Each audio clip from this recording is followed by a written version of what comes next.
আমি বাসটা টাইম হয়ে যাবে, তাড়াতাড়ি রেডি হও, বাস তো চলে আসবে। তাই তোমার এখন সহ্য হচ্ছে না না? এখন কখন মামা বাড়ি যাবো, কখন মামা বাড়ি যাবো, তাই না? এখন বাজে 6:30, 7টায় বাস হবে।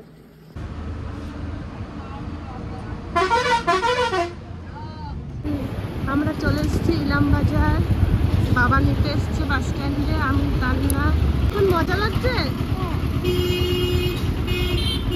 তো। আমরা তো বাড়ি চলে এসেছি, এখন বাজে 8:30। আমরা সকাল 6টায় ঘুম থেকে উঠে 7টার বাস ধরে 8:30টার মধ্যে বাড়ি পৌঁছে গেছি। বাবা আনতে গেছিল বাস স্ট্যান্ডে, তো এখন চা খাবো বলে বসে আছি। মা চা করতে গেছে, আর গা গুলাচ্ছে, তো আর থাকতে পারছি না। মা করে চা করে একটু। তত আসবে কবে? ও আসবে বুধবার, ওই কাকা বাড়ি। আর আমরা আসছি কাকা বাড়িতে, তো কীর্তন আছে আমাদের, বছর একবার অনুষ্ঠান হয় বাড়িতে, তো চলে এসছি সবার আগে আমি। পিসিরা এখন কেউ আসেনি। কেউ এসছে মা? কেউ আসেনি। কালকে ফোন করছিল কাকি, কাকি আমাকে করেছিল, আর কাকা তোমার জামাইকে ফোন করছে। তো কালকে ফোন করেছিল, পিসিরা জানি না কবে, আজকালের মধ্যে ঢুকে যাবে। এই যে খেলনা নিয়ে এসছে, মা বাবা সবাই বেলায় গেছিল। এই যে বড় বৌদি পাঠিয়েছে, এই যে পার্সেল, কান্নার দেখো খোলা হয়ে গেছে। পার্সেল নিয়ে এসছে, বাবা নিয়ে এসছে খেলনা। এই যে বড় কাকা দিয়েছে হাল্ক, এখন সে ব্যাটারি নিয়ে এখন ব্যবস্থা চলছে। তো ভিডিওটা দেখতে থাকো, সারাদিন কি করছি না করছি। বাবার বাড়ি এসছে অনেকদিন পর, অনেকদিন না মা? হয়ে গেছে, হ্যাঁ 1 মাস হয়ে গেছে মাত্র। 1 মাস হয়েছে। আমারই কেমন লাগছিল বাড়িতে বসে, যে কতদিন হয়ে গেছে যাচ্ছি না বাড়িতে। আর কান্না তো রোজ বলে, আজ না কাল। আর আমি কি বলছি, কাশ্মীরে যুদ্ধ হচ্ছে তো, ফোনে শুধু ওইসব দেখাচ্ছে, গুলি করছে, মারামারি করছে, আর কত মানুষ মরে আছে। এবার কান্নাকে দেখাচ্ছি, বাবু রাস্তাঘাটে কিন্তু এরকম মারামারি হচ্ছে, যাস না এখন, যদি আমাদের গুলি করে দেয় আর জীবনে যেতে পারবো না।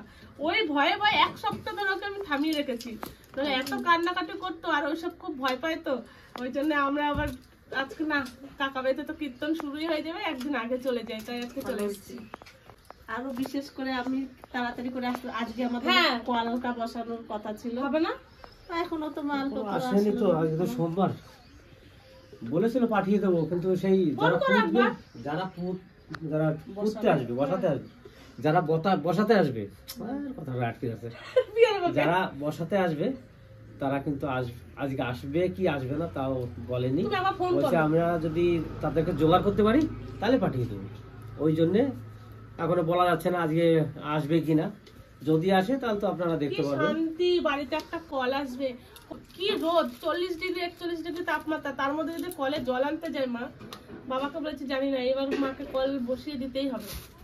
তো দেখি আজকে আসে না কবে আসে, তো কলটা বসালে খুবই উপকার হয় আমাদের। তোমরা নেমন্তন্ন করছো, তার আগে আমি চলে এসেছি। আমার ব্যাগ যখন নেমন্তন্ন গেছে তার আগে আমার ব্যাগ রেডি। ঠাকুমা চলে এসছে, ঠাকুমা এসেই বলছে চলে এসছিস।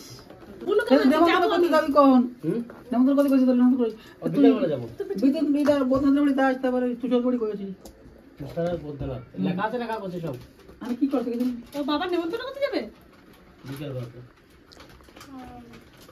কোথায় কোথায় করবে তাহলে? অনেক লোকের আয়োজন হয়েছে, 200 লোকের আয়োজন হয়েছে। 300 বলছে, 300। এই যে আমরা ঢেলে নিচ্ছি। আত্মীয়স্বজন নেই, আত্মীয়স্বজন নেই 300, সব আত্মীয়স্বজন বলা হয়েছে। আমাদের 50-60 জন আত্মীয়স্বজন, আর হচ্ছে গ্রামের নতুন ঘর আছে। টোটাল চলে আসবে বুধবার দিন, আগের দিন থেকে কাজের চাপ না খুব। কত দিয়ে আলা দুকাটি? এই 20 টাকা করে নিছি। খাবার দিলাম দিদি, আমি বোতলে কফি খেলাম, বোতলে খাইছো? হ্যাঁ, ওই বোতলে রাখতে গেছিলাম রাতে বিকেলে। ওই ডাক্তার যখন গেছিল তখনই বলতো একবার নিমন্ত্রণ সাথে এসে তো কচ্ছপের ইংলিশ বলো। আমি তো হঠাৎ করে যাবো নীল লেখা, এই জায়গা করব। হ্যাঁ, ঠাকুমার নেমন্তন্ন করতে বলছে, আর যতদূর পারছে ততদূর নেমন্তন্ন করে গেছে।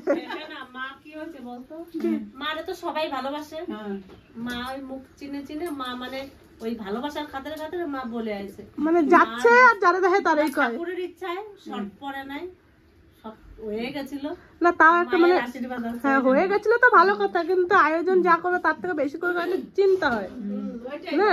কিন্তু হয়ে গেছিল। ওটা মা বুনি ভালো আছে? হ্যাঁ ভালো আছে। যাবো একটু পরে, মা যাবো মা একটু পরে, একটু পরে যাওয়া যাবে তাহলে বিকেলে, ঠিক আছে। রান্না বান্না আছে, একটু পরে গেলে পরে একটু সময় লাগবে না আমার।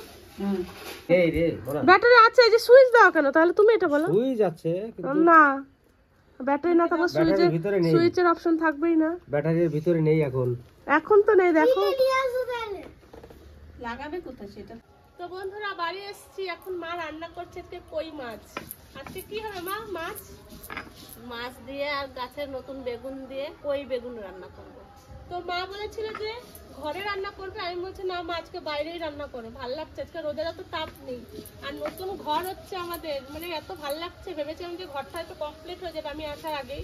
তো দেখো কত বাঁশ ফেলে রেখেছে বাবা, গাছ বাঁশ নিয়ে এসছে, সবকিছু রেডি আছে কিন্তু মানুষের অভাবে ঘরটা হয়নি।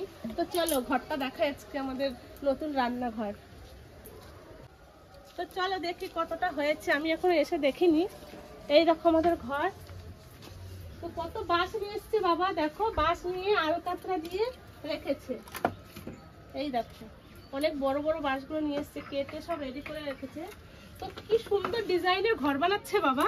বাবার এই প্ল্যানিং কোথা থেকে নিয়ে এসছে কে জানে। এই দেখো নিচে একরকম ভাবে বাঁশ দিয়েছে এবং উপর থেকে ঢেকে ঢেকে দিয়েছে যাতে জল না পড়ে। বাবার বুদ্ধি দেখো। তো এখানে অনেক বাঁশ আছে তো বাবা। এখানে 32-34টা বাস আনা হয়ে গেছে। তাহলে আরো 34টা লাগবে তোমার। না 34টা এটা হয়ে যাবে, এটাতেই হয়ে যাবে। না এই আছে, এই যে আছে, ওই বাড়ির সামনে রয়েছে। তো এই দিকটা পুরো যা হয়ে লাগবে যাবে হয়ে যাবে। তো এখানে মানে খুব সুন্দর লাগছে। ওইদিকে ঘরটা হয়েছে একটু অন্ধকার অন্ধকার লাগছে যেহেতু গাছপালা ছিল, আর এখানে ঘরটা করেছে খুব সুন্দর লাগছে। এই পেছন দিকটা শুধু কভার করে দেবে বাবা, মানে ঢেকে দেবে এটা। আমি বলেছি এইটা ঢাকতে হবে না, এখান থেকে পুরো বেড়া দিয়ে দাও, তাহলে রাস্তার লোকজন হয়তো দেখা যাবে না, ভিডিওর সময় অসুবিধা হয় গাড়ি টাড়ি গেলে। আর এটা পুরো খোলা থাকবে। বাবার ইচ্ছা এখান দিয়ে গাছপালা লাগাবে, ওইখান দিয়ে চারিদিক দিয়ে, আর এখানে রান্নাঘর হবে। তো ফাইনালি আমাদের একটু আলাদা রান্নাঘর, মা ভিডিও করার জন্য একটা রান্নাঘর হচ্ছে। অনেকদিন ইচ্ছা ছিল যে মার একটা ঘর হোক রান্নাঘর ভিডিও করার জন্য, তো হয়েই গেল। আর কয়েকটা দিন যদি মুনিশগুলো চলে আসে তো ভালো, আর নাহলে কয়েকদিন লেট হবে। তবে পিসিরা আসছে, সবাই আসছে, এখানে রান্না একদিন হবেই। সবাই মিলে এখানে রান্না করে খাওয়া দাওয়া করবো না মা? কালকে এইগুলো আমি সব মানে কোদাল দিয়ে একটু সমান সমান করে দেবো, বাবা শুধু বাঁশগুলো ওইখানে নিয়ে যাবে, ঠিক আছে? না কালকে আমি উপরে পিটিয়ে দেবো। তুমি পারবে একা? তুই ধরে দিবি। আমার ভালো লাগে বাড়িতে এসে কোনো একটা ভালো কাজ করলে কাজে হেল্প করতে। বাড়িতে শুধু আমি আর আমার বাবাই একটু মানে গুছাতে, গাছপালা কাটাকাটি বলো, গাছপালা লাগানো বলো, আমার বাবা আর আমি এক্সপার্ট। তো এই ঘরটা যদি পরের দিন হেল্প করতে হয় করবো। তো চলো ঘরটা তো দেখালাম, কেমন লাগলো আমাদের রান্নাঘরটা, ডিজাইনটা, বাবার বুদ্ধিটা আপনারা কেমন লাগলো অবশ্যই জানাবেন। হ্যাঁ একটা ইউনিক রান্নাঘর মানে বাবা করতে চলেছে, তো দেখতে থাকো ভিডিওটা। হ্যাঁ বলো। গাছটা কয়েকদিনের মধ্যে এত বড় বড় পাতা হয়ে গেছে, আমার ভীষণ ভালো লাগছে। এই গাছগুলো একটু শেকড় কেটে আমি বলেছি এই বাঁশের গোড়াতে লাগিয়ে দিতে, গাছটা পেঁচিয়ে পেঁচিয়ে উঠবে, বেশ দেখতে ভালো লাগবে। আমি বলেছি চারদিকে 4টে ওই গাছগুলো লাগিয়ে দেবো। তো কেমন লাগবে আমার বুদ্ধিটা আপনারা জানাবেন। এই ঘরটা হয়ে গেলে আমরা এখানে সেপারেট হয়ে যাবো, রোজকার খাওয়া দাওয়া এখানেই করবো কিন্তু। আর খুব শীঘ্রই আমাদের রান্নাঘরটা শুরু করবো রান্না বান্না করার জন্য। বাবা কি গাছ লাগিয়েছো বাবু? আমি জানি না নাম। ফুল গাছ না সবজি? কি গাছ? দেখো তার না এখানে ঘরে একটা আইসক্রিমের কৌটা ছিল, সেই কৌটাতে মাটি দিয়ে গাছ লাগিয়েছে। প্রিয়া একটা মাথায় গুঁজে নিয়ে এসছে ফুল কোথা থেকে, আর সেই ফুলটা নিয়ে এসে এখন ওখানে লাগাবে। সবাইকে বলে যে গাছ লাগিয়েছে। গাছে জল দেওয়ার জিনিসটাও খুব সুন্দর। এই দেখো কি সুন্দর গাছ লাগিয়েছে দেখ। আমি এখানে কানে গুজে রাখছি, আমার ছাত্র দিছি তো ওই সেটা নিয়ে ওইখানে রাখছে, মানে গাছটা দেখাচ্ছে যে ওই ফুলটা হয়, দেখছি গাছ হয়েছে। আমার সোনা, আমার বাবা এত বুদ্ধি তুমি কোথায় রাখো? আমার মাথায় রেখে। মাথা হয়েছে টমিও চাইতে দিছে ধরে। আর বাসে করে আসার পর থেকে এত মানে গা গুলানো, সে বমি বমি ভাবটা যাচ্ছেই না। বাসের তেলের গন্ধে আমি আর থাকতে পারছিলাম না, এত গা গুলাচ্ছে। খাওয়া ভাতটা তো আমরা বাড়ির সবাই বসে পড়েছে খেতে। বাড়িতে একটা কই মাছ রান্না হয়েছে, আর আলু বরবটি গাজর সব ভাজা করেছে মা। আমরা খেতে বসে গেছি। তো আজকে কিন্তু আমাদের একটা স্পেশালিস্ট রান্না আছে, সেটা হচ্ছে কই বেগুন মশলা দিয়ে।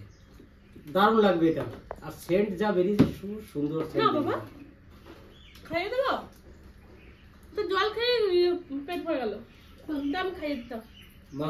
আমরা আগের বার খেয়ে ভুলতে পারিনি কই মাছ। আমার দেওয়া টমের নিচে শুয়ে আছে। থাক নিচে থাক, কিছু হবে না। নিচে থাকো, ওর গরম লাগে তো। হ্যালো বন্ধুগণ, দেখো বড় একটা কই মাছ বেছে নিয়েছে অমিত ভক্ত, এখন সেই খাবে। আর মা দাঁড়িয়ে দাঁড়িয়ে দেখছে প্রিয়া আর কই মাছ নিয়েছে, কিন্তু আমার মা আমাকে দেয়নি। আমার মনা যে খায় না সেটা বলে নাই, আমার মনা আমাকে দোষ দিচ্ছে। তাহলে কই মাছ খাই না, তার জন্য আমি ভাজা দিয়ে ভাত খাচ্ছি, আর এমনিও খিদে নেই। ও মা, সব লঙ্কা আমার থালা, আমি কত লঙ্কা পেলাম না আমার। এই তুই ফোন খাবি না ভাত খাবি কোনটা? এইদিকে কাটার সময় দিলা ফোন নিয়ে বসে আছে।